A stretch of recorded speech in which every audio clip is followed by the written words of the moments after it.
So the first thing that we have on our agenda, this is a meeting of the Audit Committee, December 21st already. And can we go around and do introductions, starting with Kara? Just your name and... Erica Shaw, Executive Assistant. Roseanne Powell, Board Manager. Joe Anderson, Student Representative. Patty Sullivan, a Board Member. Janice Hansen, Internal Auditor. Michelle DePass, Chair of the Audit Committee. Bernard Adams, Chief of Research Assessment and Accountability. Myung Lee, Interim Deputy Superintendent of Business and Operations. Dan Miley, partner with Pelicola and Warwick, the district's external auditor. I'm Terry Proctor with the Communications Department. Thank you. And then for those of us online. Hi. Oh, Good so afternoon. I'll call on you. How about Andrew and then Claire? Sure. Good afternoon. I'm Andrew Scott. I'm a board member. I'm Claire Hertz, and I'm a returning former deputy superintendent supporting the audit work. And then how about Kate and is it Angie? Hi, Kate Wilkinson, Assistant General Counsel, PPS. Hi, I'm Angie Peterman. I am one of the consultants, A&C Consulting, along with Claire, that's been helping with the audit. Great, thank you. Did we get everybody online? The first item on our agenda is a presentation of the audit results for the annual comprehensive financial report. The supporting documentation was just posted on Board Books, so you should have it in there, but I wouldn't expect that you've read through it yet. I think it was just posted. Did you want to go ahead? So I'll take sort of a quick overview Okay. of the financial statements, if that's okay. Just sort of maybe some new things that are in there because there was a new accounting standard implemented by the Governmental Accounting Standards Board that I'll refer to as GASB, just to appeal, that's how it's known. Okay, what is it? What is the acronym? GASB, so GASB, Governmental Accounting Standards Board. So Excellent. they are the ones who set the accounting rules for all municipal governments in the United States. Excellent. And then we'll go over a letter that was handed out for the people there, also was posted. I'll just start off. A lot of the paper or electronic pages that you see in front of us, it's not our work, it's the work of the district, and the staff there did a lot of work to put this together. So, so I'd like to thank them through this process as well. So the first page that would be ours, that may not be in the document itself yet, is the internal audit report. And that's behind the letter? Yeah, it's behind So you'll have the transmittal letter.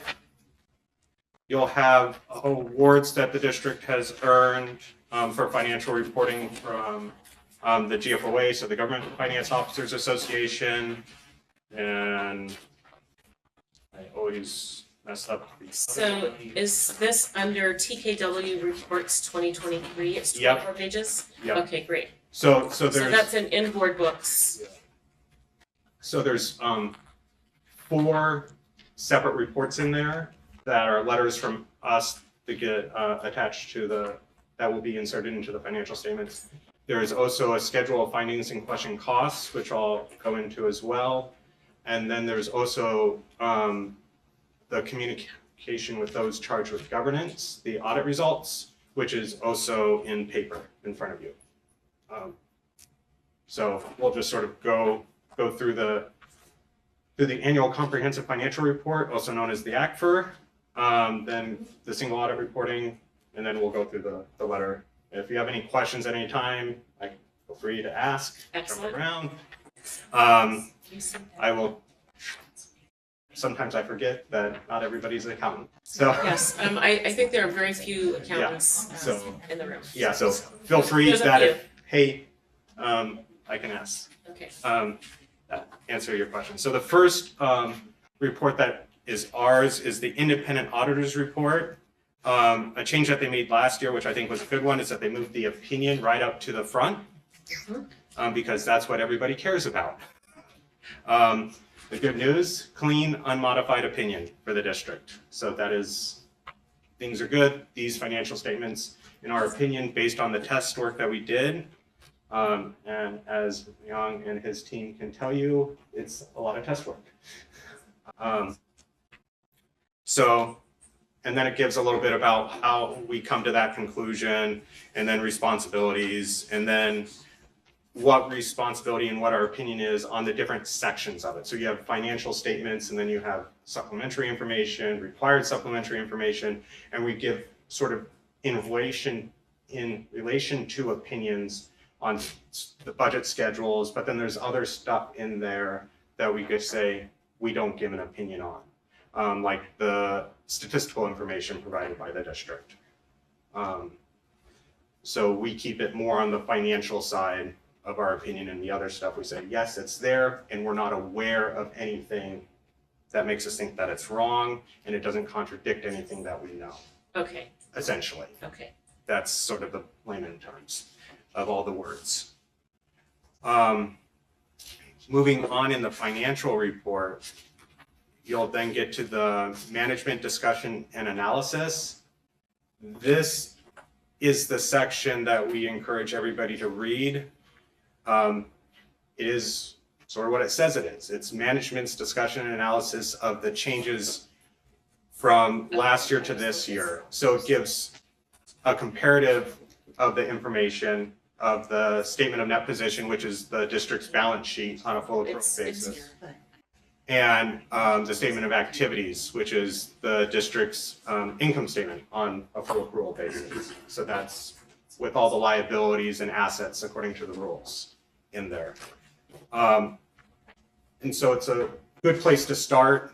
It's, if you're not going to read all pages of the report, it's provides a summary of those. So on page 20, you'll have the summary of the net position, comparing last year to this year's numbers. And then some discussion on why they changed. And then the statement of activities is on page 22. So this is, once again, your income statement and the changes from last year. And then some discussion about why.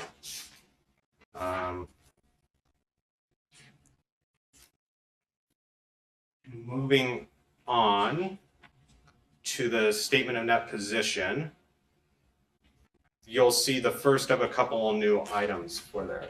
So last year, the district implemented GASB statement 87, which was the new lease standard. The district did not have any lease payable on the leasee side. They had some leaseor arrangements that got recorded last year, but not the leasee. So this is where you signed an agreement to rent a building or a piece of equipment or copiers or whatever building or equipment. And so you now record what they call an intangible right to use. So that means that you have access to use that how you see fit within the rules of the agreement for a certain length of time. So GASB decided that you should recognize that to make it similar, to remove the difference between whether you bought the copier or the building or the equipment or you leased it. Essentially, in their mind, if you look at the basis of conclusion, it's the same transaction. Okay, So you got an asset for money, essentially is what it's trying to do. GASB Statement 96, which was implemented this year for subscription-based IT arrangements, so subscriptions, so this is a lot of it, your curriculum, a lot of that's electronic, your software systems. In the past, you would have bought these things. Now you're signing agreements to use them over a certain length of time. So similar to leases, in fact, a lot of the language is very similar to the lease standard. You capitalize that right to use again. is that like a licensing then? Sort of, yeah. So you pay a certain amount of money to say, we're gonna use this equipment for over 5 years. So let's say you pay $1 million. So over the next 5 years, you recognize on a full accrual basis, Mm-hmm. 200,000 of it. Yes. So a piece of it for every year that you use it. Yes. You straight line that. Because once again, that's the length of time that the district was able to use it. So it didn't seem right to recognize all that expense according to GASB in the year that you bought it, Mm-hmm. or you paid for it. On the flip side, there for both of these is, so what's the other side of the asset? It's the liability. So on the next page, you have the liabilities page. And can you reference your page numbers? Oh, sorry, page 30. So page 29 is the statement of net position. That's the asset, and page 30 is the liabilities. You have lease and subscription payable. These are the counterbalance. So if you don't pay cash up front for all of these things, you have a liability to pay for them. So that liability is measured at the present value of those future payments. So there's an management, so your accounting department has determined an incremental borrowing rate for each of these based on the length of time and when it was entered into, to discount those future payments back to what it would be essentially if you had to pay for it all right now. Mm-hmm. So this once again replicates if you borrowed the money, what would you have? You would have principal payments and interest. So that's now how those are reflected in the financial statements. So So you come out yeah, same, yeah, as if you just done the whole So- bunch at first. yeah. But it represents future payments that the district is required by the agreements that they've signed to make. Mm-hmm. So in GASB's mind, they made it very similar to debt. Okay. So that's sort of what I like to, as a reference point. They're not exactly the same, but your right to use assets are like capital assets, and your subscription and lease payables is like your debt, long-term debt. Mm-hmm. You have to Okay. pay it over time. That does help. So.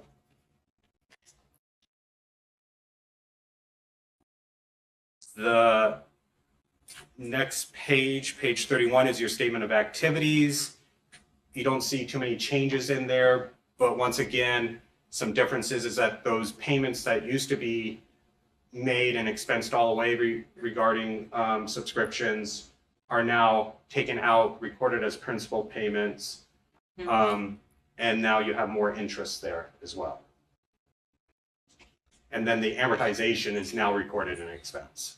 Just read that. Okay. The next section is the fund financial statements. I won't get too into those. And then there's the notes on page 53. It gives probably in a much more succinct manner, summarizes the new accounting standard and what they're trying to do there. Once again, the financial statement notes help explain all the numbers that are in the statement of net position and the statement of activities. So there's a lot of detail that goes into that, and there's a lot of information that supports that. So that's where most of your financial statements are. It's in the notes, but it gets really in the weeds. Following the notes is the section for required supplementary information. So these include certain schedules for your pension liabilities with PERS, and then also the district's own pension liabilities, and those also your other post-employment benefits, also known as OPEB, so OPEB. And additionally, there are required budget to actuals for your general fund and your special revenue funds are there. Following the required supplementary information is supplementary information, which again is your budget to actual schedules for the district. And then following that is your statistical section. So that's where it has a lot of 10-year history of financial information. It has some operating ratios and statistics there. So once again, a lot of good information, but a lot of that is coming from the district itself as sort of to give context of how the environment that the district is operating. And then the last piece that will be part of this annual financial report, once it's all put together, is the independent auditor's report in compliance with Oregon state regulations. I lost some pages there. Oops, I'm looking for that too. It's in the TKW report packet. I think it's your second report there. Maybe. Just see.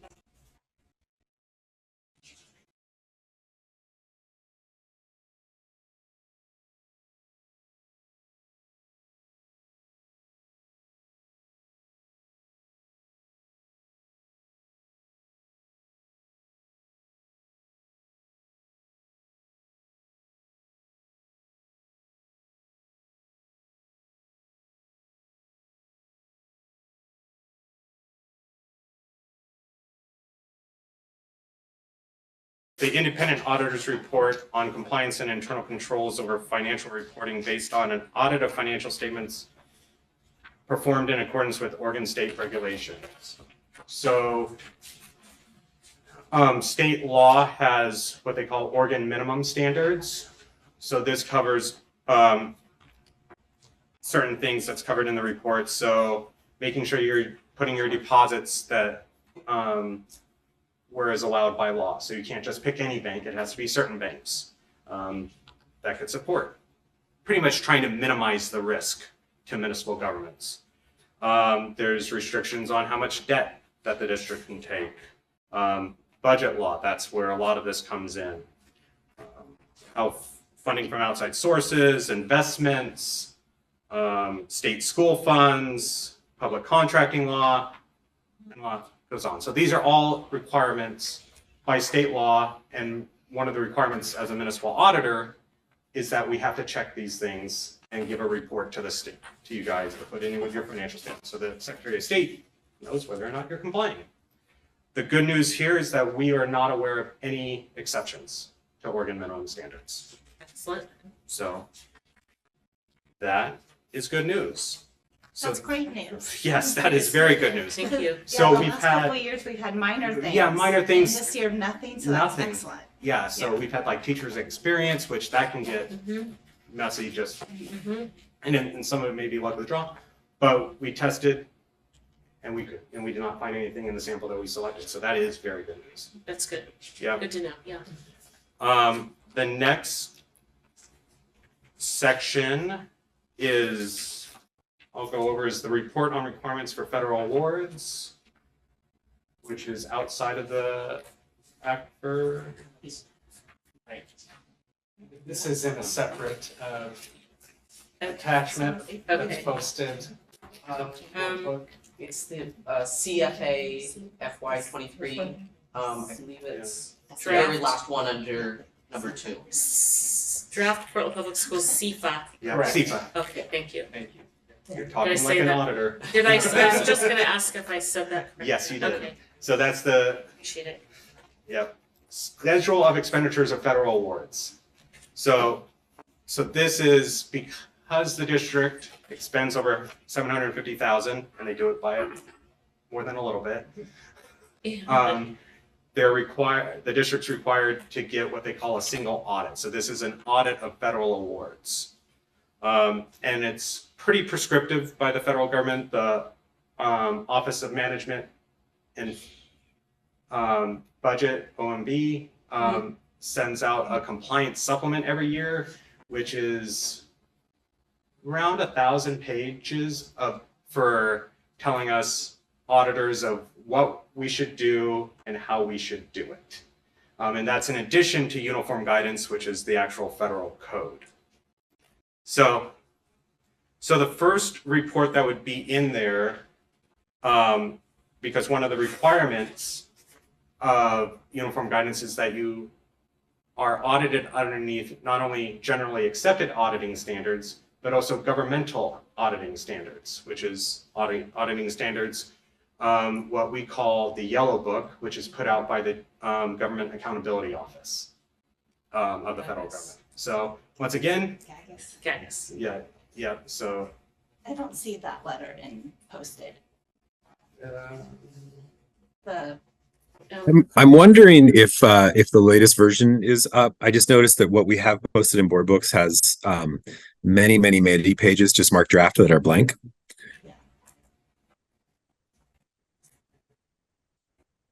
Well, I think this might be in a separate pack with the other TKW reports.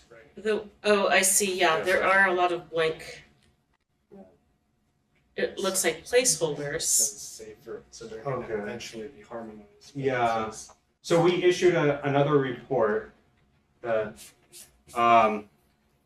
that is a report on internal controls over financial reporting and compliance and other matters based on audit financial standards performed in accordance with governmental auditing standards. To summarize, we have to look at and report as part of our audit. If we become aware of any deficiencies in internal control, we have to report on that and put that in and let them know. So this is where this reports let readers know that there was one material weakness that was found during the audit. And then referencing the schedule of findings and question costs. Is this the letter then we've got printed out? No. No, I did that's find it. It's in the TKW reports on page.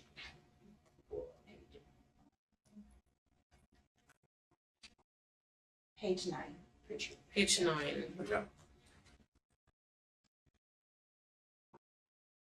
So we'll go over that finding here in a little bit once we get to the schedule of findings and question costs. Okay.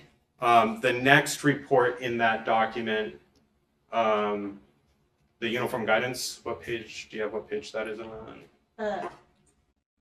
The letter starts on page 9 in the TKW reports document that's attached. Yeah. So. Goes through page. And then the. Sorry, I'm having a little bit of a hard time following. The TKW reports I have don't have page numbers on them. But if you, on the side, if you hold the scroll thing down, see what page you're on, that's how I'm seeing Okay. what page it is. It doesn't always line up with the actual document, but No, it doesn't. Yeah. Okay. but you're saying in the TKW reports, sorry, where was the letter, Janice? When I open it, it's on page 9. When I scroll, it says page 9 on the side when I scroll down, but it 9 of 20. Yeah. 9 of 24. So it starts independent auditors report on compliance for each major federal program. Yeah. Just to orient I got us. it. Do you have it, Thank you. Andrew? Okay. Yep. Me too. I was in the wrong one as well. So this is our report on the actual testing of the federal awards. We'll go over which programs it was, but there were 4 major programs. So that's a lot of testing for the district. The good news is that we were, after we finished testing, no findings as a result of our single audit. So we found no control deficiencies over compliance of federal award, compliance with uniform guidance, and no compliance findings either. So that is very good news. Once again, the opinions on the first, then it goes into the basis, talks about responsibilities. It mentions that there's a report. It goes over internal controls. If we found anything, that would have been noted there as well. And then the last section is our report on the schedule of expenditures of federal awards required by the uniform guidance. And this just says, in relation to the financial statements, we believe that these are materially correct. So as part of our audit of the financial statements, and of course some other procedures over it, the CFA is fairly stable. Following that report in the TKW report PDF, I'm assuming there's then the schedule of findings and question costs. Yeah. So, That's looking like page 12 of 24. yeah. So I'll let you, instead of flipping back, the PDF of the report itself, the CFA, is there. You can look at all the different programs with the amounts that were spent during the year. It was up from about 94.6 million last year to about 110 million this year. So there's that. So the first page on the schedule of findings and question costs is a good summary of pretty much everything I've talked about or will talk about. There was one material weakness identified over internal controls over financial reporting. No material weaknesses or significant deficiencies in internal controls over major federal programs. We have no audit findings required to be reported within uniform guidance. There's the 4 programs that we audited as major programs. So the Emergency Connectivity Fund program, IDEA, so special education grants to states and special education preschool grants, supporting effectiveness instruction state grants, and then the ever favorite Education Stabilization Fund. Then we get to the finding.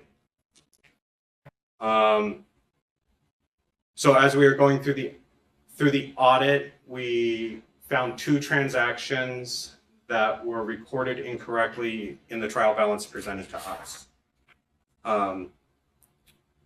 So these were not the usual transactions. Most grants that the district receives is done on a reimbursement basis. So you spend the money, you file the report, you get the money. So both of these transactions involved unearned revenue. So that means that you got cash, but you hadn't applied it to a federal award yet. So, or a state grant award. So whatever grant. So one of them involved a federal award, one of them involved a state grant. So these weren't your normal transactions. They did not represent any cash misstatement. It was just how they recorded those transactions. So the first one was to clarify, that was 9,304,000, so that's 9.3 million. And the second one was 119,899,000, or roughly just under 120 million. So at the end of the day, the district did correct these. So the correction has been reflected in those financial statements. While going through this, and Leon can step in at any time here to expand, there's been some turnover in the accounting department, actually a fair amount of turnover. There's vacant positions. So you have new people trying to do more. So there's some of that there. There was also some lack of communication with the accounting department, that departments went and did things without telling the finance department, and that will also cause difficulty to get things recorded correctly the first time. And then just like I said, these weren't the usual transactions that the district normally enters into.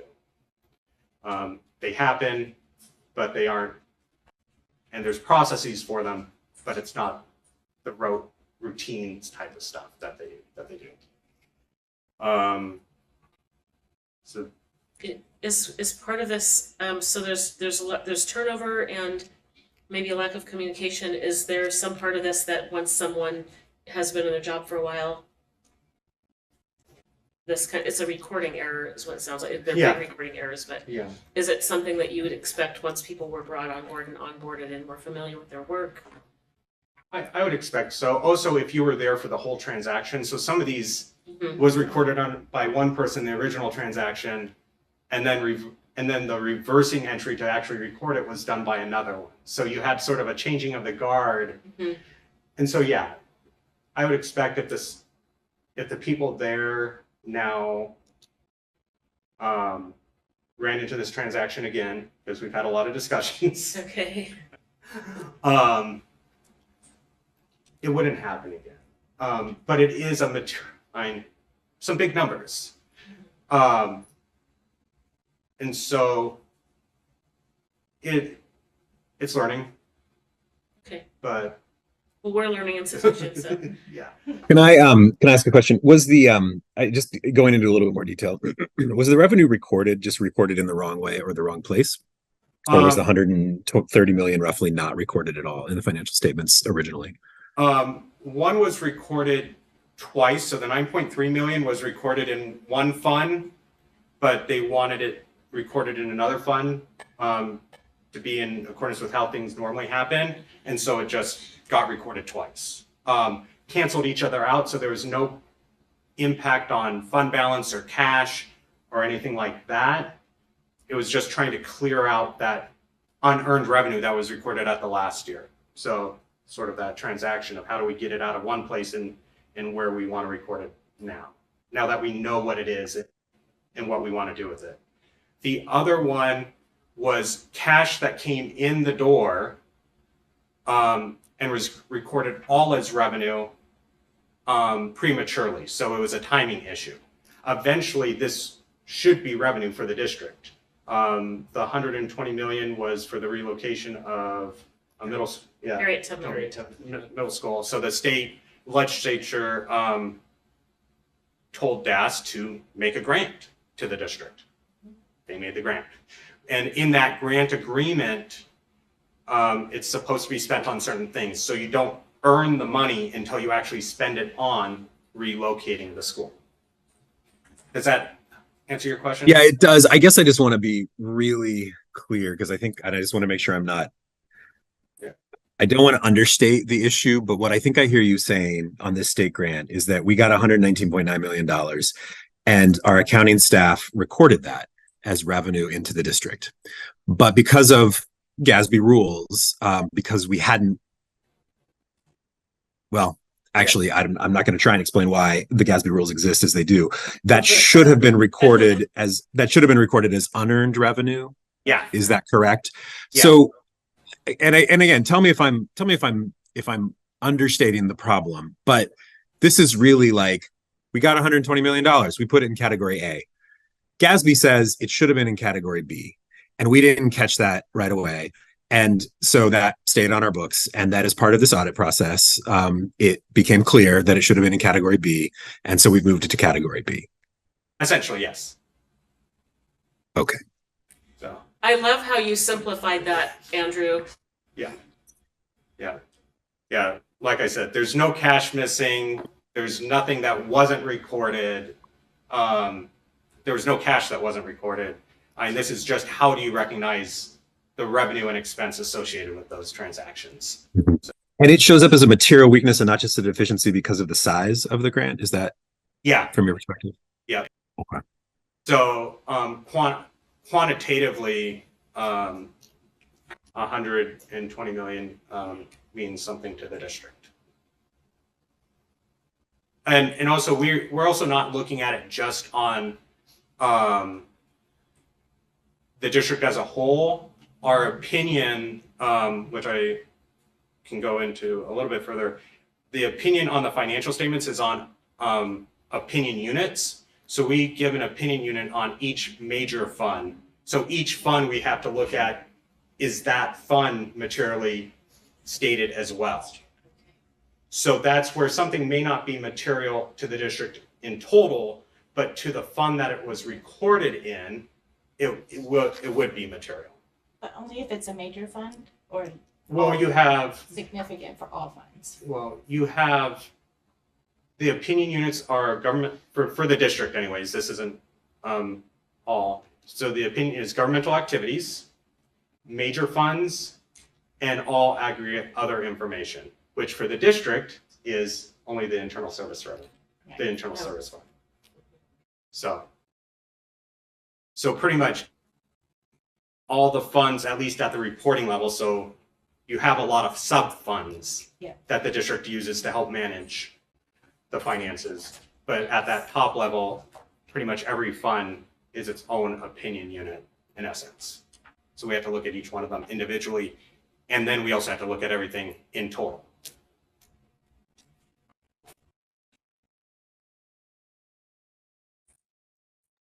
Thanks.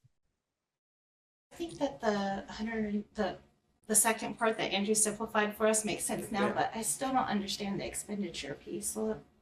So as the staff was trying to get the revenue where they wanted it, they knew that fund balance needed to come down to zero in that. So in essence, they recorded the revenue and the expenses and then recorded the revenue to zero it out and then recorded the revenue again in another fund, where the fund that they wanted it to. So they were trying to get to the right place. And on the balance sheet, they did. Okay. So this is an income statement impact, at least for the 9.3. The 120 million did have the balance sheet impact because of the unearned revenue, which is considered a liability. Mm-hmm.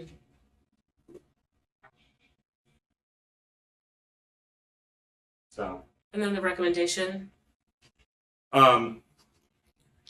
So the recommendation is, we like to leave it as broad.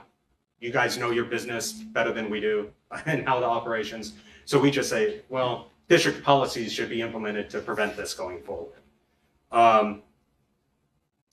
Then, of course, we talked with Myong and Tracy and the other people in your accounting department.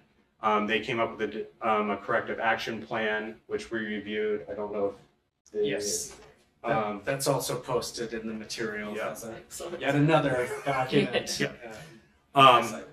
So Excellent.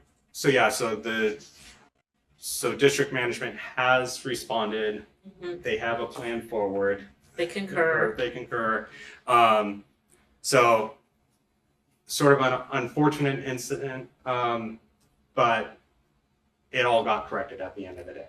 And so I think just turnover and complexity, just compounding each other. I mean, one of those things you can go through, but when you're short-staffed, with new staff, with complex transactions, and then people aren't communicating throughout the district, you can see how something might slip through. Mm-hmm. I think the good news is that it's been, management concurs, the district concurs, that things have already been corrected. There was no, serious impacts. So, and overall, I'll stress is that in the end, at the end of the day. Yeah, the accounting department to get through, 4 major single audit programs for single audit, that's a lot. And so, in essence, we did a lot of testing, and to only find 2 with everything that's been going on can be counted as a win as well. And that the fact that found it, corrected it, so the financial statements are fairly stated. So Fantastic. I appreciate your presentation, and also just want to appreciate the finance staff who are they've gotten through this stress testing, it sounds like. Does anybody have any other questions? Are you done? I have one. I just have the letter that sort of summarizes again. I'll just. It's the letter dated today. Yeah. Okay. I'll just skim through this really fast. Please stop me if you have any questions. This is our letter. By auditing standards, we have to inform those in charge of governance, which is you and the Board of Education, you as the Audit Committee and the Board of Education, of certain things. Talks about our responsibilities, talks about other communications that we've made. So we've signed arrangement letters. We sent a beginning Communication, we talk about that the district implemented GASB Statement 96. We didn't identify, other than already been noted, significant or unusual transactions recorded after corrections. It goes into what we believe are some significant accounting estimates.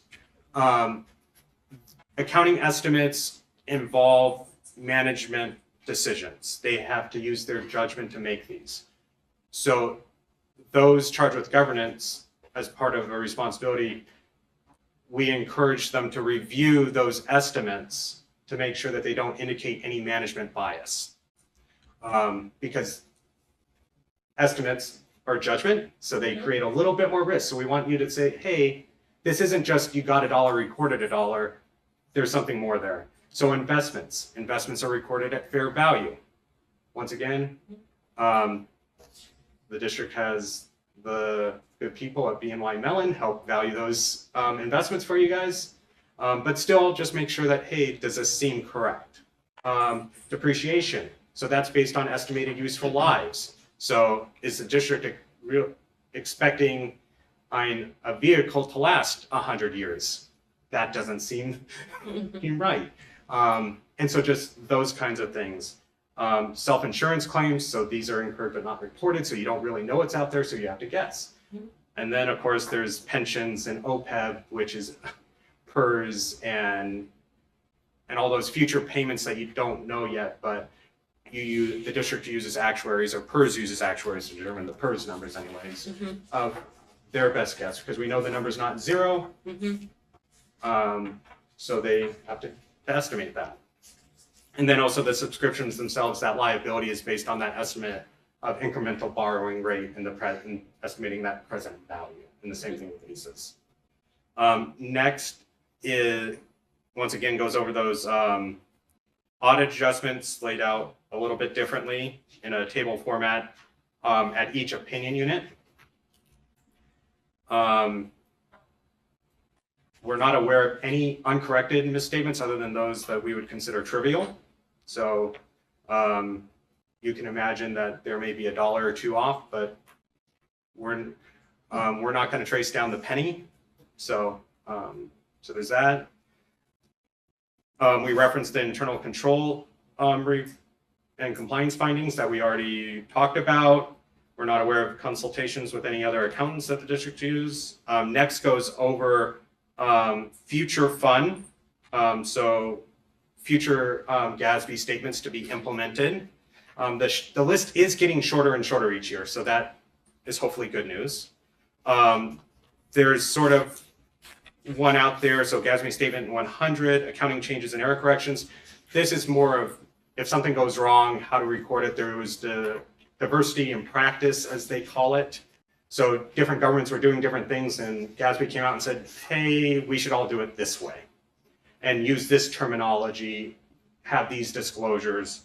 So hopefully the district never really has to use those other than for implementing new accounting standards.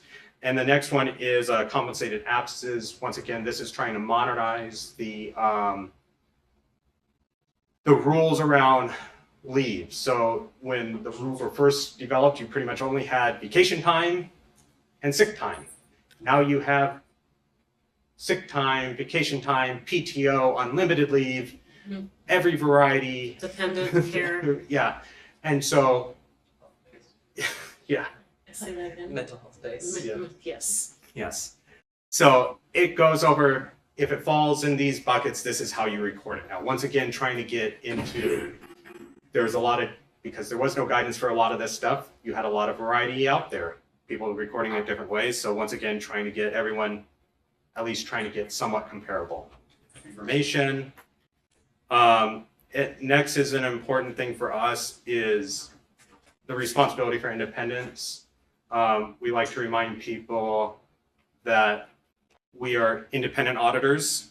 While we work very closely with management, we work for the board. We are the board's auditors.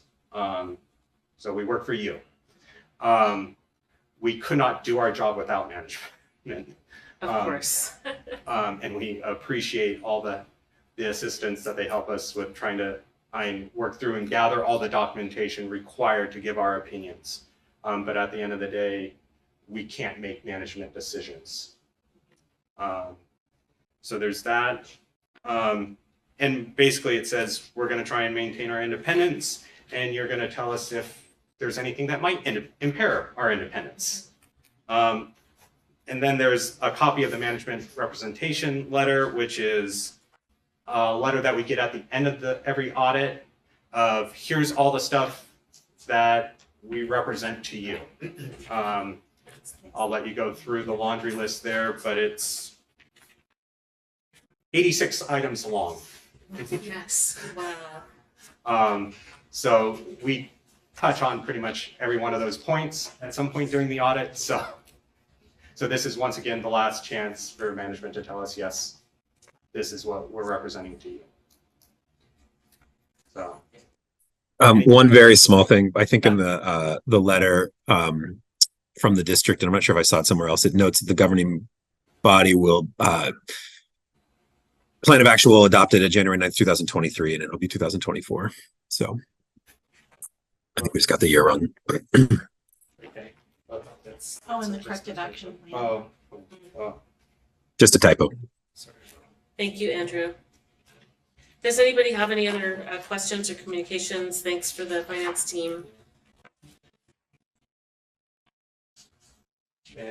Comment? Yes, please. Direction pass. So just on behalf of the staff and our really invaluable consultants as well, Claire and Angie, just wanted to share some appreciations and then talk a little bit about next steps, just to kind of recap. So definitely want to thank the team in the CFO's department, financial services team, the accounting and general ledger teams in particular, for really going year round, but especially during audit season, taking care of these 86 items that are included and described in this management letter. Thank you, Director Scott, for that typo. That's a helpful typo for us to clean up. We'll resubmit that. But it's obviously a very complicated undertaking to carry this work out, and there have been, as mentioned, a number of transitions. There's still some transitions that are ongoing. So definitely want to thank the team for their daily efforts to carry out these important responsibilities. Definitely want to thank Mr. Miley, Dan, and his colleague Nathan Scarpole. Yeah. Okay. Yeah. You saw a lot of them, I'm sure. Well, I saw my share, but our colleagues saw them much more than I did for the last few months. So thank you both and others on the TKW team for working with us again this year. Thank you, Claire and Angie, again. They were both incredibly helpful in supporting our team during some of our shortage areas in terms of staff. And Tracy Pinder is not here, but definitely want to, she couldn't be here today. She really wanted to be here, and obviously has been playing an instrumental role in leading the effort on the part of the team. So I also want to thank the members of this committee for your patience and understanding and flexibility under unusual circumstances with the timing of this report. And we stretched out our unusual timing till till late this afternoon. So by way of as a point of information, definitely needed that the extra time and the delay to reschedule this meeting till today, and appreciate your flexibility in accommodating that. And then some of the news about the finding also came up fairly recently, which is the reason why we couldn't get the materials posted until this afternoon. So appreciate your understanding of that. The next step in terms of the process is on January 9th, all the materials in final form will be presented to the full board, with them accompanied by a vote to accept the materials. And you'll see that some of the documents are in kind of different places for the purposes of this meeting. They will be harmonized, and the right letters from TKW will be included in the right documents with all together with PPS work product as well. So you'll see that in a, hopefully a more coherent fashion on December 9th. If anyone present or otherwise would like to follow up with staff in between now and January 9th, we would welcome that. We know it's we didn't give you enough time to reasonably review these materials prior to this meeting. So if members of the committee here or folks that might be watching the recording later care to follow up and ask clarifying questions or follow up in any way with staff, we welcome that between now. That's great. I would personally love that, and I don't know, maybe we can buddy up so you're not doing multiple meetings if there's a few of us or 2 or 3 of us. And just to echo one more, this process started back in May, so it's not something that happened. I was curious about the timing. Yeah, and so of course the easy stuff gets knocked out. It's always the hard stuff that you're trying to wrap up and figure out at the last minute. So we appreciate definitely everybody keeping with us and answering the questions. It's like, wait, are you sure? What are you doing? The famous question of the auditor always starts with just one more thing. I've told staff to just stop saying that piece of it. Right, about December 15th or so, or I know that we moved the meeting back to accommodate some of this work, and appreciate the reporting out. Also hearing that there's really nothing to worry about, and that we'll get a more cohesive report January 9th. If there aren't any other questions. I have a question. I'm just gonna repeat the question that you asked me earlier about whether or not having a material weakness affects our bond rating. Yes. I cannot speak directly to that. Maybe. Yeah. Well, this is just in real time here. I would expect and hope that it would not, that would not be considered by any of the credit rating agencies as a significant factor in determining the district's credit worthiness. To that extent, that's a big decision on the part of a rating agency, and in my experience, this wouldn't map by itself to a reconsideration of the district's credit. I'm also would invite Claire or Angie if they have additional thoughts or different thoughts to weigh in. I would concur that I wouldn't anticipate something of this magnitude to have an impact on our bond rating. And if I can also just say, as an editorial comment maybe, or maybe just an observation, I know PBS has been has worked really hard to avoid any findings whatsoever over the last several years, and that's to the district's credit. Different use of the word credit here. Yes. But the district should be proud of that, right? PBS should be proud of that. I will say I have seen, especially in the district where I spent many years, that was true in many years, and in some years it wasn't, where there were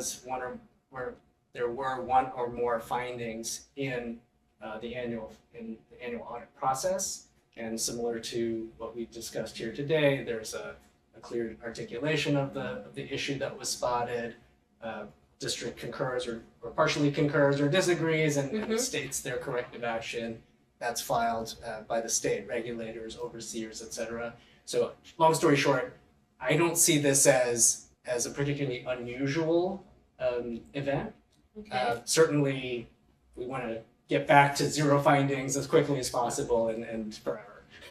But Hey, Myung, yes, can I just add one thing? I concur. I would be very surprised in my experience to see this type of thing impact the bond rating. What I would say though is some of the underlying conditions that led to the material weakness around staff turnover, being short-staffed, having lots of vacancies. Those are the kind of things that bond agencies look at when they're looking at an organization's creditworthiness. So I would just encourage the board to keep those things in mind as we go into what is going to be a challenging season of potential reductions. That we hear a lot about needing to cut administration, and I'll just point out it is administration that does this and does it and either does it right or does it wrong. And so that's for me going to be something that I really want to focus on, making sure we as a board are correcting some of those underlying issues that might have led to the material weakness, because I think those could have a longer lasting impact.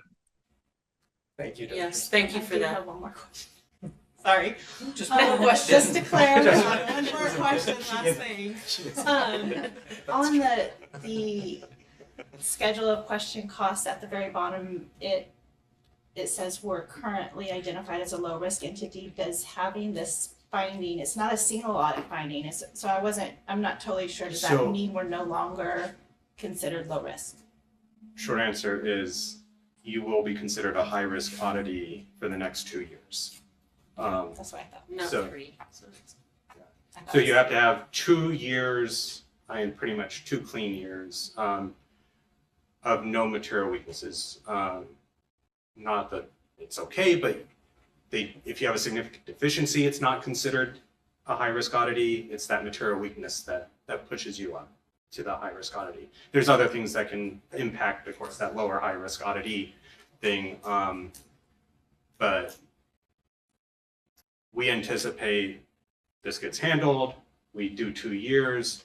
The underlying direct impact, I guess, what I'm trying to say is it just increases our coverage. And historically, I forget how much, but we cleared the high risk auditee threshold just with the requirements or just with the major programs that we were required based on the rules that were given. So a low risk auditee, it's required to get 20% of your federal awards audited. High risk gets 40%. Well, you have some large federal programs there that they have to be audited every 3 years. So you audit them, if there's no findings, they're low risk for 2 years, then they become high risk again. Those we call type A programs. So that's above that threshold. So another line in that schedule of findings and question costs is what we consider that that type A threshold. So It's like 3 million. 3 million. And that's because you're over 100 million. If you drop below that last year, it was 2 point something because you were at that 94. So it can float around, but in essence, it's probably going to stay, unless you have a significant change in that 2 to 3-ish million, that anything above that gets categorized as a type A, which means it has to be audited at a minimum every 2 years. And there's some other things, once again, that can, like the Education Stabilization Fund, the reason why that's considered a high risk type A isn't because you had any findings, it's because the federal government decided it's high risk. So the federal government, at the end of it, you can go through all your procedures. The federal government can also go and say, this program, we don't care what you do. If it's above your type A threshold, we want it audited because we consider it high risk just by its very nature. So high risk pretty much means you get a little more audit. Yeah. Yeah. In the Twice auditing as world, much. yeah, in the auditing world, higher risk, more work. Okay. Excellent. Thank you so much. Thank you. And thank you. I don't know if you've got a colleague on, but thank you again. I will pass it back to the team. That 2 years will go by like that. Time's passing very quickly. Okay, are we ready to move on to the next agenda item, which is, excuse me, I'm a little to reorient.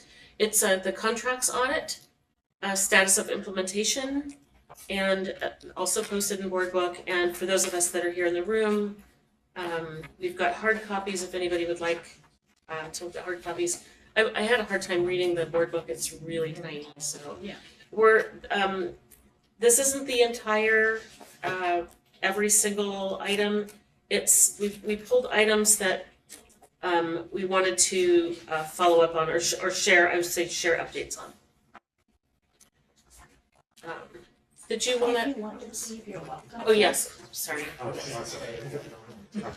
This might be really exciting for you, or it might be really boring, but it's this close to the holiday. I'm sure you've got things to do. Just one more thing. Just one more thing. Thank you, and happy holidays. Happy holidays.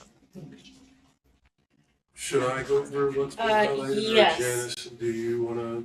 You want me to start? Yeah, if you can start and then you can go, yes, thank you, because I know there's been an update this afternoon, so. Okay, so, just to Can you just just set a little bit of ground- history for yes, what context. happened. So we issued the contracts audit in 2020, in June of 2020, and there were like 20 recommendations. And the district has been working to implement those recommendations. So the complete list of all the recommendations is posted in the board books. What I did for a printed copy to make the view a little bit bigger so we could actually see it is I printed just the ones that are outstanding, the ones I have not been able to confirm implementation of. When you look in board books, all the ones that are grayed out that say confirmed are implemented and we don't need to keep talking about them. It's just the completed. The ones that Or- I confirmed or the you confirmed, implementation. Oh, I see, yes, thank you. So on the printed one that has a little bit bigger font, the only ones that are outstanding are listed here. So, so there we go. Do you want me to kind of go through the key ones? Or- Yeah, the key ones would be great, and I mean, I think the ones that we talked about, number 3C, Okay, I'll just read 4, the, 4B, read it 17 and and then we'll 18. let, Yeah. Or I could go Dr. through Adams something jump either in, way. or do you wanna read it? Oh, I wasn't Yeah. gonna read to people, but I can talk Yeah, about what each yes, one is okay, about and thank what you, we're that would be doing about it. helpful. Good evening, everyone. Good to see you, and to be with you in space again. Just to recap, these contracts, the contracts that were audited were personnel services contracts that impact and have direct contact with students. The majority of those contracts are racial equity and social justice partnership contracts.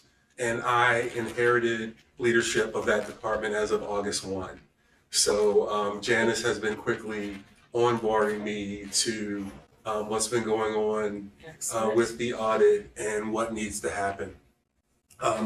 So starting with, I'll go through what was highlighted for me this afternoon. Starting with number 3, this was a recommendation that we perform contract performance evaluations prior to deciding whether or not we would again work with a contractor. So I wanted to talk about what we are putting into place. Luckily, I also have the research and evaluation team as a part of my team, Excellent. and they are working on impact analyses by partner. So that would mean by contract, Yes. to understand the impact of the provided services on things like student attendance, student achievement as measured by a couple of different things, GPA, student discipline. So we're trying to see if there are any impacts there. Mm-hmm. In addition to that, because our partners are working in schools, we are working on, it's going to be really neat. It's going to be like a Yelp review site that we're going to have internally for our partners, where the principals will give a review of the services that they provided, and that will inform our renegotiation and our next talks with our partners. Okay. You may remember that our current racial equity and social justice contracts came out of an RFP that was released back in 2020. So we've had it was a 3-year RFP. So it's Okay. time for us to renew the RFP come in the new year for the next 3 years. Okay. So all of this type of information will go into our process of evaluation before we award any contracts moving forward for the next 3 years. Wow, that's really big. Okay, so you talked about, attendance, so that would be one of the measures, and then are we looking at academic performance as well? Yeah, we're looking at student achievement As well? and GPA. And GPA, okay, Mhm. student achievement, GPA. Is that this like growth versus proficiency? Are we gonna look at? We're gonna look You at know, both because okay. we can look at both. Because we can it look dep- at okay. we can look at achievement, and then we can look at proficiency on statewide tests, and we can also look at growth on the MAP assessment as well.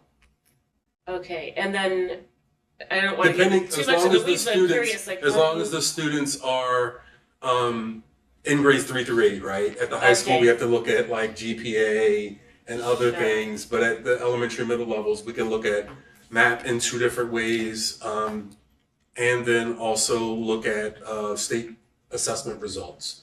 The way we're able to do per this student per at student, that granularity.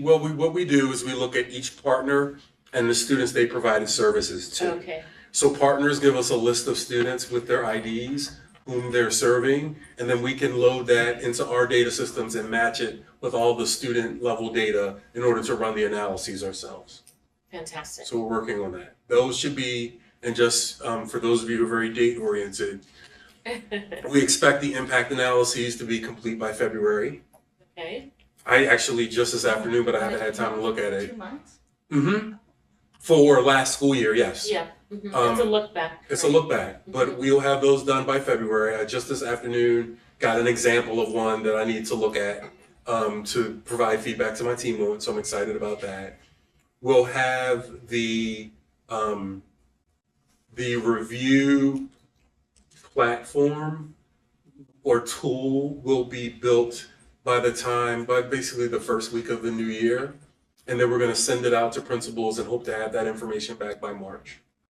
Wow, so the input into an evaluation will be through principals, through this other data at the student level, and then. The rating that you give people who respond to your request for proposal. There's like an evaluation process that you Okay. give to each partner or company that says, hey, I wanna provide services. So there's sort of an evaluation rubric that we'll have to design. Yes, yes. And so all of that will go into whether or not we work with specific partners moving forward.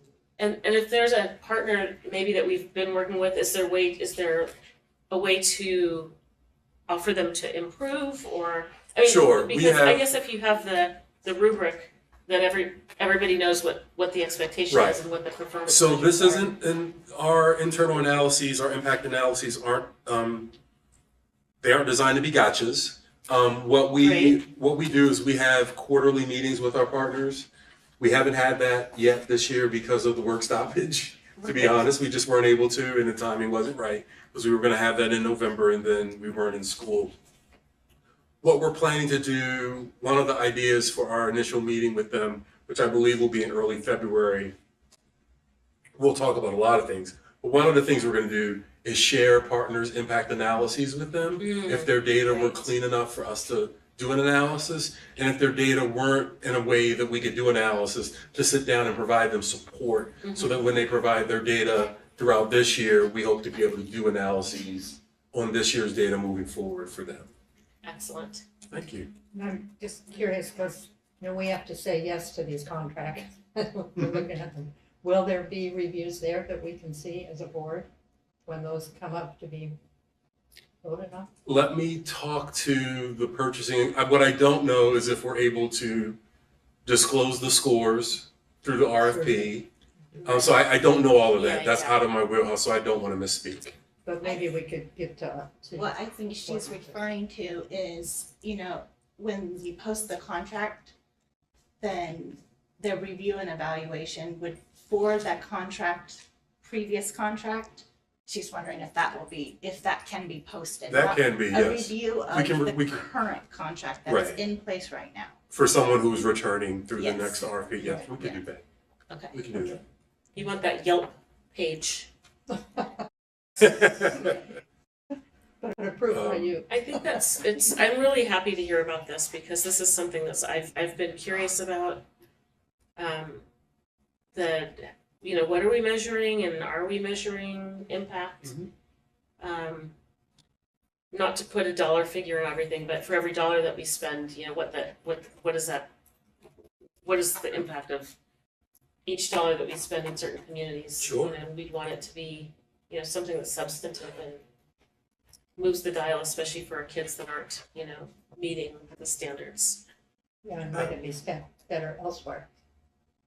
Yeah, to- yes, actually, to your, know that. I reviewed your set of questions about these, this afternoon, and you had some great questions about where we're putting the dollar over the investments. Okay, So thanks for being proactive on that. That's Sure. check. I feel like I can put check mark next to that. in progress, we're working on it. Yeah. Janice will soon be able to confirm it, which makes me very excited. Wow. Right, great on out. Great on out. 3C is asking us, recommending that we require the review and evaluation to be reviewed and approved by the contract manager supervisor, that will be me, and submitted to the purchasing and contracting department for record keeping. And when we complete that evaluation form, we'll be able to submit all of that to the purchasing and contract office. So that's something that we can do. Absolutely. You can put a check on that one too. Yeah, we'll have that. I want to give us till July 1 to do that, because I'm thinking that's a safe date, because the new contracts will probably come to the board in June, Yes. once we go through the whole RFP process. So if we have it to you in June, then I know we can have it to purchasing and contracting by July, Mhm. or around the same time frame. But I just wanted to be realistic with the upcoming RFP and the request for new services and what that might look like. Did we just finish 3B? Did we already talk This about? was 3C. Certain ones were highlighted for I me. highlighted the key ones. The key Yeah, ones okay. to talk Yes. about. So we're not going, Yeah. we're not going in all the order of all the ones that aren't grayed out, but highlighting some ones that this committee said were important to them, the most important.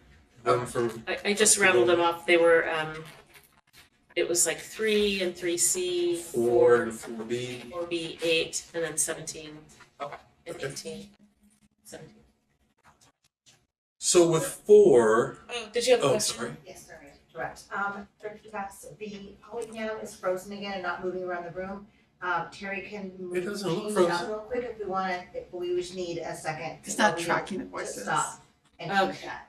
I want to know how you want to. 2 minutes, if you want to just Okay. pause. We'll just, not recess. We'll recess for 2 minutes, Okay. or until, I think it's power for my laptop anyway, so. okay.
now. Thanks. Okay. So I have a question for Dr. Adams about the different restorative justice groups. So I know there's a lot that we're working with, but is there competition? Like, are there two groups who are helping Latinos? That one would. That's a great question. Contract over. The way I would answer it is I would say we have more culturally specific racial equity and social justice partners who are African American than any other group. But we also have lots of need, right? And so partners don't necessarily have to compete over the same sets of students because, of course, we have Black and brown students in all of our schools. So what we do have is a finite pot of resources for which to contract with our partners. So that usually limits what we're trying to work on. We also have different strategies, and I can share a document with this committee if it's helpful, that the racial equity and social justice partners work on, and they can choose to work on particular strategies. There are 5 of them. They can choose to work on 1 or 2, and they can work on 1 in A middle school, and 2 in B middle school, and 1 and 2 in middle school C. So that will be really good to get some more information about how it's working. Sure. So we'll have to continue. Yes, ma'am. Yeah. What are you asking though about the competitive nature of contracting? That's what I'm curious about that too. Let's say. I think what we did was the RFP, and we sent it out, and anybody who wanted to participate submitted applications. Okay. And then there's the rubric for grading. So it's similar, it's a competitive process from that perspective, that we send post the RFP, and everybody who wants to participate in providing the services that is included in the RFP submits like a proposal. So in that way, it is competitive because then they use the rubric to score, right?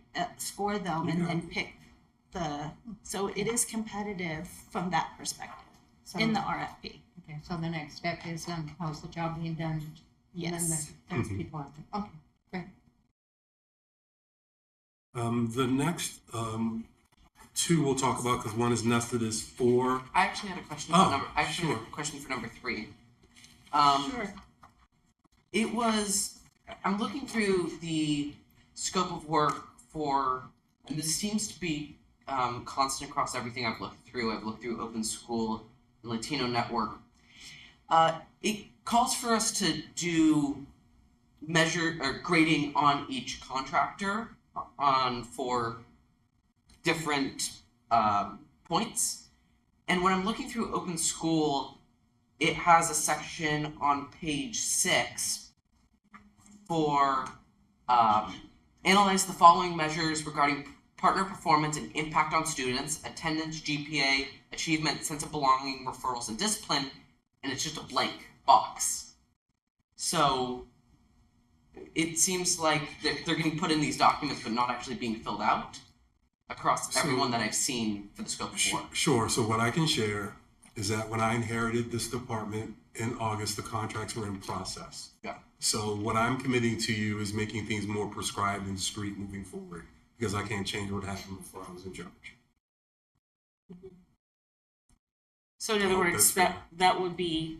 We'll still have those measures in because we're looking at those, right? There was also my understanding in the past, perhaps the partners analyzed the data and gave that to us, which didn't make sense to me because I'm like, we have the data, so we just need to know which students you served, and we have an independent group that's all they do is analyze data, and we can have them do that for us. So I think that gives us a clear picture.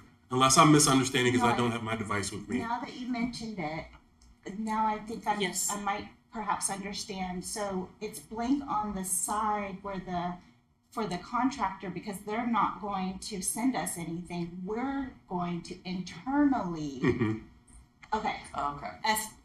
evaluate based off those bullet points. Yes. And the contractor's not going to provide anything to us. We're doing it ourselves. Yes. Okay. Okay, so these documents are being provided by the contractor.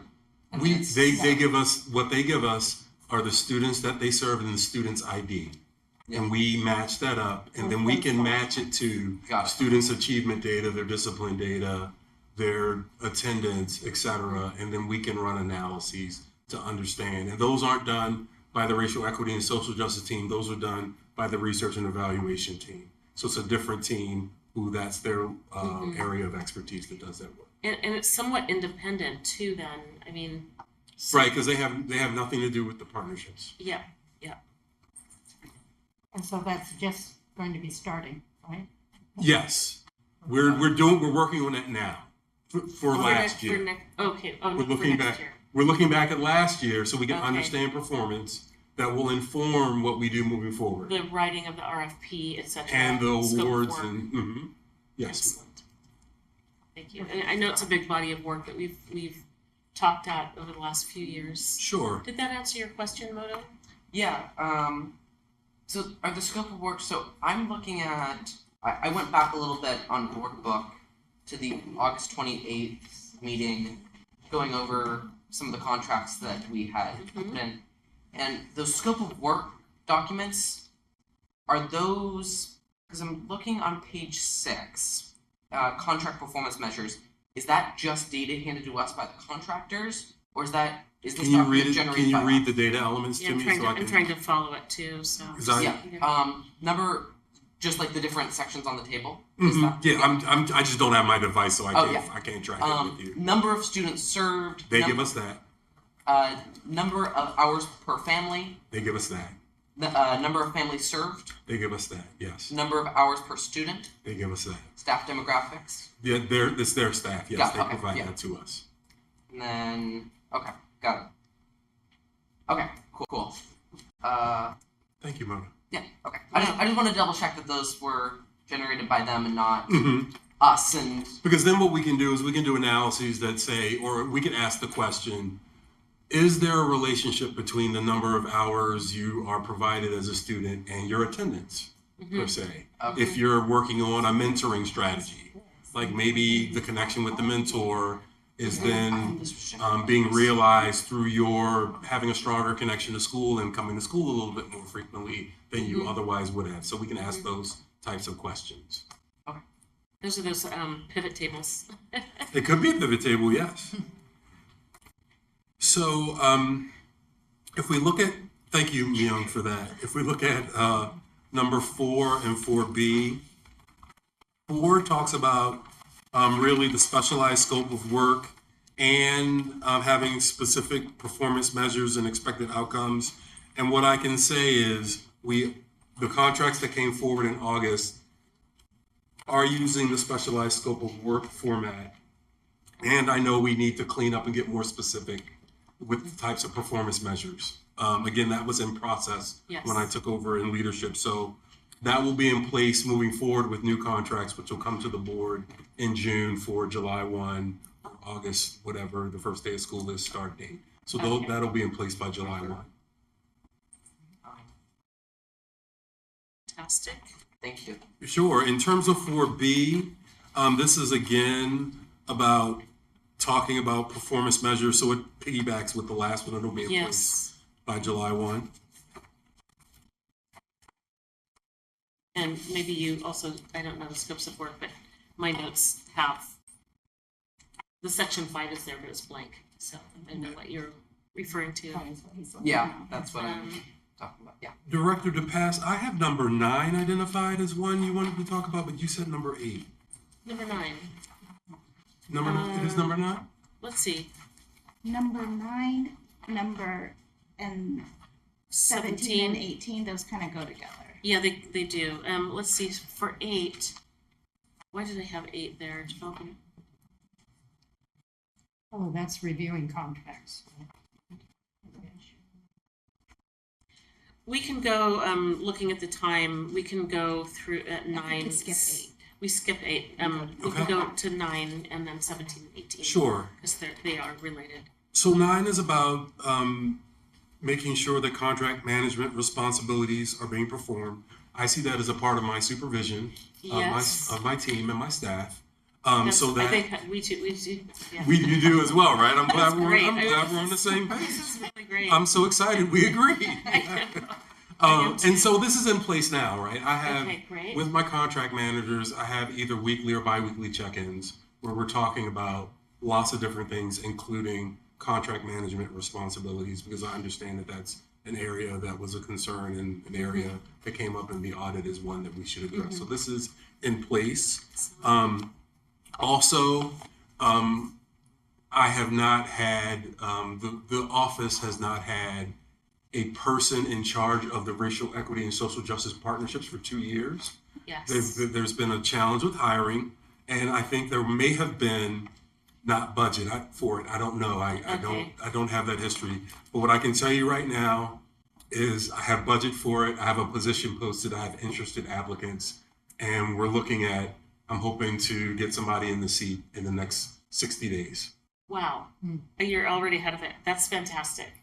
I mean, just to have somebody, a person assigned to Sure. caring about this. It was falling on another staff member's work responsibilities on top of their already full-time job and along with another work responsibility as well. So I'm trying to clean all that up. Trying to like isolate. Yeah, exactly. Some of Like it. I need you to please have this. This is your full plate. And Yes. you don't need a second full plate. Yes. You can come for seconds, but you can't have 2 plates. Yes. Right? At the same time. At the same right? time. 1 plate at a time. This is not Thanksgiving. This is not Thanksgiving, and we don't want people overloading. You know, I believe in That's work-life great. balance, and it's Absolutely. not a good balance if you're trying to do 2.5 jobs at once. So we want to stop that. Don't want to make it feel like after Thanksgiving where you eat too much. And then you can't move. And you're in pain because you ate way too much. Can't do your job. Thank you. 17. What I can say here is the position description that I have, the job posting position description for the staff member that will have this responsibilities includes language around contract management very explicitly. It is in fact the second bullet on the list of things you're responsible for. That's fantastic. I saw it today. I'm so excited. And I have it here. The best. That is wow. So- Like that's a That huge. is super. I It think sounds it's like really a great important. job for the Yeah. for the right person. Yeah, I'm excited about finding a good fit. And then finally 18. 18. This was about workload, you know, Which you part spoke of to. yeah. So this is going to be addressed through our hiring process, where then I won't have a staff member trying to juggle all of these contracts and partnership responsibilities on top of their other regularly scheduled full load of responsibilities. So again, I'm hoping that this is resolved in the next 60 days. I mean, in terms of having someone here, we know it takes time to onboard staff Sure. and get them up to speed, but you know, 4 hands are better than 2 when it comes to this work. So I guess I'm really excited about because where the work lives, and trying to align where the work lives with the needs that we have and the students that have high needs. So it seems like a good alignment of, you know, focusing on this body of work and aligning that work with the kids that need the most help in our system. So I'm really excited about it. thank you. I've never heard of someone in an audit committee say they're excited, but I'll take it. I'm Get going to take excited it. about everything. I'm going to take it and run with that all the way through the holiday. Good. Nobody said this committee wasn't. people about party. I did. Yes. Nobody said this committee wasn't fun. No, it's just my It is a first little time. dry. I like to experience it for myself, though. Okay, I'm Opinion. an experiential learner too. Absolutely. So, Dr. Adams, is it okay if I update this form to list you as the responsible person? Sure. Because, you know, I like to have it as a person instead of like a department. Is That's that fine. okay? Yeah, Okay, that's fine. I'll update that. And then also, are you going to be graying I any will. of these out, or do you need to have a person in the seat I for will- you? I will gray Can out. you give him a little grace? I have 2 that I marked to gray out. Okay. But we'll wait until for the rest of them. But I'll tell you. They'll all be as- gray by July 15th. Yes. Okay. I'll tell you that. Okay. That's a 6 months, they'll challenge. all be gray. That's excellent. That's so exciting to me. Yeah. Actually. I know it's been something we've wanted to do. I have. And Sure. I It's think since I important started- work. We know our students need support. We want to fund that support, and we want to make sure that everything we're funding, that we have some kind of return on investment. So I'm a believer in all of those things. So I appreciate the committee's attention to this, and will work to improve things where I can. Excellent. Excellent. Thank you. You're Are welcome. there any other questions from anybody online, Andrew? No questions from me. Thank you. Appreciate y'all. Yeah. Happy holidays. Yes, everybody have a happy holiday. I'm gonna go back to my office, check email before I go home. It's just part of what you do. I hope you get a nice few days. I will, yes. I've taken next week completely off. Excellent. So to spend some time with family and rest. You know, nobody moves to Oregon to work all the time. I don't think anyone moves anywhere to do that. So thank you all. Have a good evening and a good holiday. Thank you. Okay. We've got 2 more items, and looking at the time, it's about 25 till. We've got 2 more items. We've got an update to the edits of the board policy, and you've got a redlined board policy in board book. And we talked about this very briefly at one of our last board meetings. No, it was at the Sorry. last audit committee meeting. We were wanting to bring on another community member, Yes. but we didn't actually have a policy that allowed for it. So this policy, We did talk about, I mean, this was on the list of. committee. Yeah. Oh, so the policy committee, not the full, thank you, not the full board. That's So this hasn't already gone to the policy They're all committee. blending together. Yeah. Yes, It has already gone to Yes, the it policy has. committee. The policy committee referred it out of the committee to the full board for the first reading. Yes. And it has been on, it has gone through the first reading. Yes, it has. So this is And I the don't know that we've gotten opportunity any- for the audit committee. If you see anything, speak now. Because this is kind of, we're moving forward and getting it approved. But I did Yes. want to bring back the edits to the audit committee to make sure everybody had a chance to take a look. Yeah, I've already submitted my comments, and basically this was the language about having 2 committee members was originally in the district performance auditing policy, somehow was removed inadvertently. It's now back in, and we've got a second community member that's anxious to get started. So. And I also think there is a other board policy that says that you can have community members on our committees. There's a different policy. So I want to assure people that by having somebody, we weren't actually running afoul of Yes. the other policy. This just makes it really explicit that we have this. I thought that both were referenced, but I might be mistaken. The only other question or comment I had was whether we should require audit committee members that are community members to go through our ethics training. And perhaps the ethics training could be recorded. This was Janice's idea. Recorded, so all of our community volunteers. And it is recorded. So it's on YouTube. So we could. It is on YouTube? Okay. Because But do we have a way to track if? Yes, so if we did put it into Pepper, then we could track who's taken it. Okay. Yeah. Yes. So just in our ethics training that we went through a couple of weeks ago. I think we can figure out how to get that into Pepper. Okay. Yeah, we talked about just that volunteers are public officials also. So, okay. That was my only comment. Did you want that to be in as an edit to the do you want that in the policy, or do you want, I think it's the other policy, Roseanne, that you just mentioned, that it would be it's a broader policy. I don't have the number in front of me. I guess I could look it up. I'm not sure what policy it is either. But it should apply to all of our community members, not just Training? The ethics training? Yes. Would students then apply as community members? Like, would students also be taking the ethics training? That's a very good idea. Yeah, are we student representatives or community members who are? I thought elected officials were their own Yes, we're our own bucket, Yeah. but then but community members are held to a code of conduct as well, or a standard around ethics. Do you remember in our training just a few weeks ago? I thought it was for the committees reporting to the board. It's committees, oh yes, and the audit, So like yes. CBRC. Yes, and CBRC, yes. And those, but not general Okay. volunteers. Thank you for clarifying. Okay. Okay. And I thought, in my mind, it was all volunteers. Well, I also want to differentiate because the community members, we're giving them voting, They're- and the students are ex officio. Yes. So maybe they Do don't students necessarily- understand that ex officio is a non-voting? Yeah. Yeah.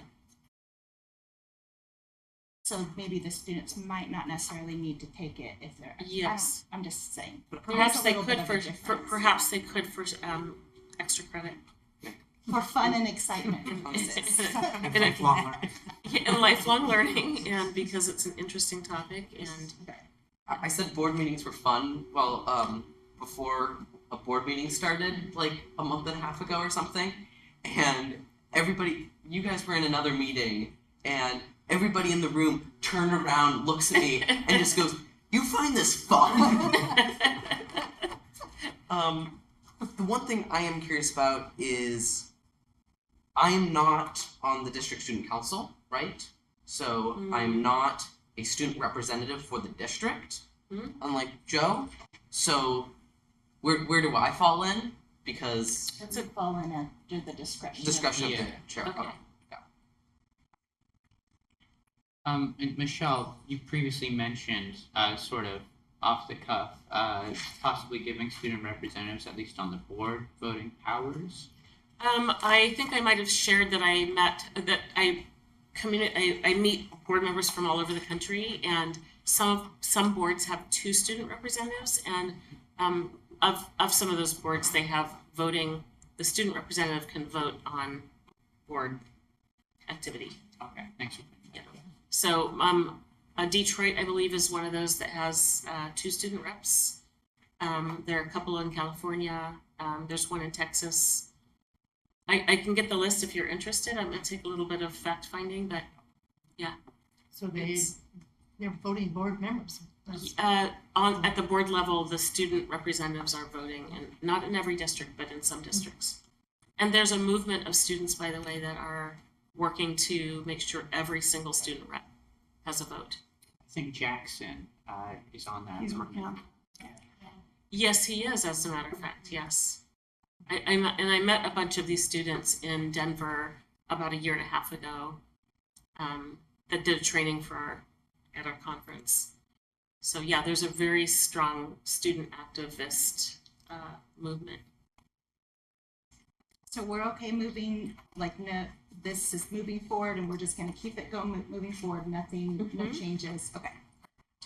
So, and it's got the first reading, and it sounds like there's no comments on it, so we'll just Let it go through the second. let it go through.